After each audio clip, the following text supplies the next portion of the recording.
Hi everybody, my name is Trisha and this is Doing Life Deliberately. Today I'm going to give you a tour of our homeschool room. We've worked in multiple settings for school. We've done everything from everyone sitting at a table together and doing their own thing to everyone being completely separated and doing their own thing. But the system that we're currently using is that every student has their own desk and study area. We have a room specifically set apart in our home for school, and 3 out of our 4 kids are in this room to do their schoolwork. Our oldest daughter has a desk in her bedroom, and she does most of her schoolwork in her room at her desk. But the younger 3 share this schoolroom, and that is because we do most of our work together. But they do have their own individual spaces, so let me give you a look. So the first thing that I want to show you is the desks that I bought for our 2 younger children. These were desks from IKEA, and actually they're just little tables meant for a small apartment when you're really confined in space. And so they're fold-down tables. There's a little hinge underneath here that you can fold to the wall, and then the table just folds down, and that's super convenient for space and for cleaning underneath them. So that's their 2 younger kids' desks. The nice thing about the kids having their own desk to work at is that they can personalize their own space. And so Izzy is a 3rd grader this year, and so she's got a calendar up on her wall, and this is just kind of a fun way for her to continue to solidify those concepts.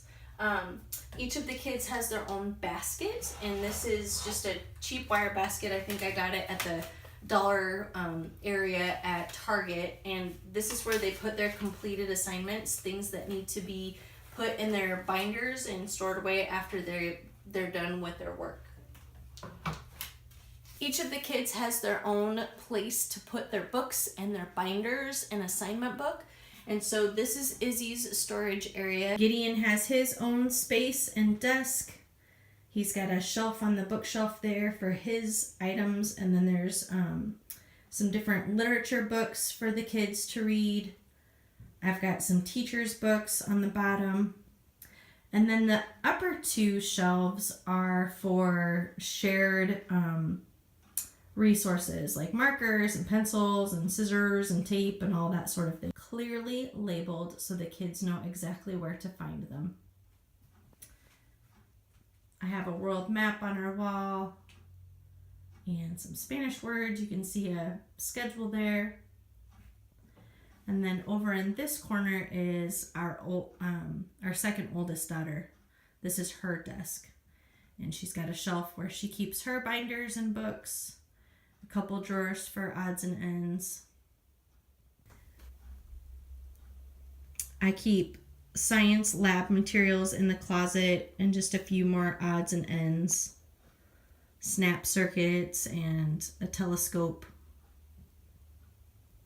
So you might have noticed on the shelf behind me that I keep boxes with markers, pencils, colored pencils, tape, scissors, and those sorts of things. And we have tried having the kids have their own pencils, their own colored pencils, their own markers.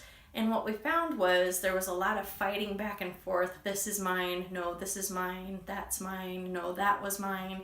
And so rather than having their kids have their own pencil bags and having them constantly fight over what supply was whose, I went to a shared system where there's just one common box, and all the colored pencils go back in that box when it's done, and all the markers go back in that box when it's done, and all the pencils go back in that box when it's done.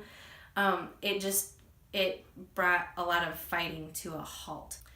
One of the reasons that we went to an individual school room where the kids all had their individual spaces was because I found that with teaching multiple grade levels and needing to do individual teaching to individual students, that it was easier for the kids to focus if they were apart from one another rather than sitting at a table all together.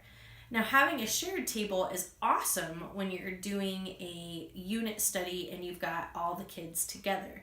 but it was just a little more challenging for us when it came to doing their individual subjects. So that's why we opted to do their own space for each student. You may also have noticed that I color code our kids' supplies. So my oldest color is purple, my second oldest is pink, my son is blue, and our youngest is red. And I keep their binders all color coded. I keep, when they were real little, I kept their cups, their drinking cups color coded. So I knew exactly who left their milk on the table or who left their water on the table. They have beach towels that are color coded. That color coding was a trick that I picked up from another mom, and it has saved us so much time and fuss with organization, because simply by seeing what color binder it is laying on the floor or in a different room, I can say, hey, so-and-so, can you please go get your binder and put it away? It has saved a lot of time and fuss. So I highly encourage color coding your children's belongings. If you have multiple kids, it can be very handy. I just wanted to show you a couple more things of how I keep things organized in our school. Now, I don't keep these things in our school room. I keep them in a closet in my son's room. But I keep previous year's curriculum in different containers. We are actually using this one this year, Creation to the Greeks. But Exploring Countries and Cultures was the curriculum that we used the very first year that we did My Father's World. And so I just keep all of this, all the books and CDs and anything that goes with that curriculum in this container. You can see I loved these books, by the way.